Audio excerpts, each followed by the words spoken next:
Les vraies voix Sud Radio, ça fait du clic sur les réseaux sociaux.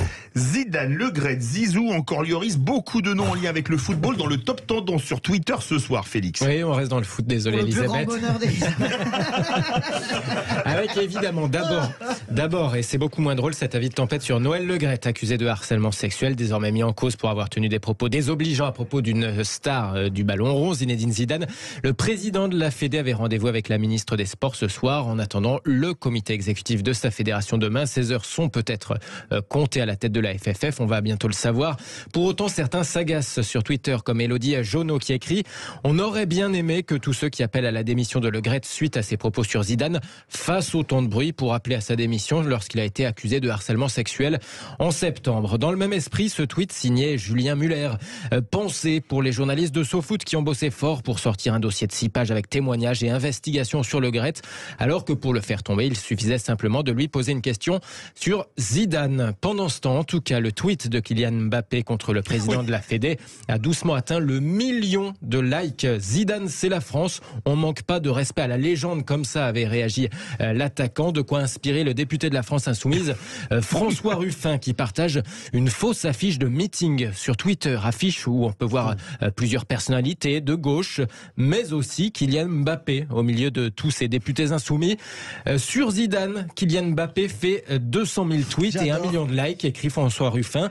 Il veut pas inviter aux manifs contre la réforme des retraites. Et à notre meeting ce soir, salaud Olympe de Gouges, les retraites aussi, c'est la France, écrit François Ruffin. Alors bon, certains s'en amusent de ce détournement, d'autres lui reprochent de détourner justement l'image du champion. Enfin, il y a ceux qui lui font remarquer que Mbappé n'est pas vraiment concerné puisqu'il sera certainement lui à la retraite à 40 ans. Twitter qui par ailleurs, et vous en parliez, rend hommage aussi au capitaine et gardien des Bleus Hugo Lloris qui annonçait prendre sa retraite internationale hier.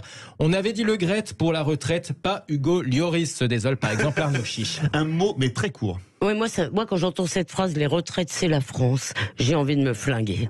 Je vous le dis. Sur Twitter, où justement, ça revient, de nouveaux mots dièse de hashtag viennent de faire leur apparition dans les tendances, réforme des retraites et stop Macron retraite. Et oui, pour cause, ça y est, Elisabeth Borne a donc fait ses annonces. Roulement de tambour, c'est bien 64 ans. L'âge légal de départ à la retraite sera relevé progressivement de 3 mois par an, pour atteindre 64 ans en 2030. Alors, on va y revenir avec tous les détails dans un instant, mais sachez qu'Elisabeth Borne annonce aussi un dispositif carrière longue, départ à 58 ans pour ceux qui ont commencé à travailler avant 16 ans, à 60 ans pour ceux qui ont commencé entre 16 et 18, départ à 62 ans pour ceux qui ont commencé à travailler entre 18 et 20 ans. En tout cas, sur les réseaux sociaux, les oppositions étaient déjà prêtes à dégainer. Beaucoup de députés de la France Insoumise ont même dégainé leurs tweets et contre-arguments avant même la fin de l'allocution d'Elisabeth Borne.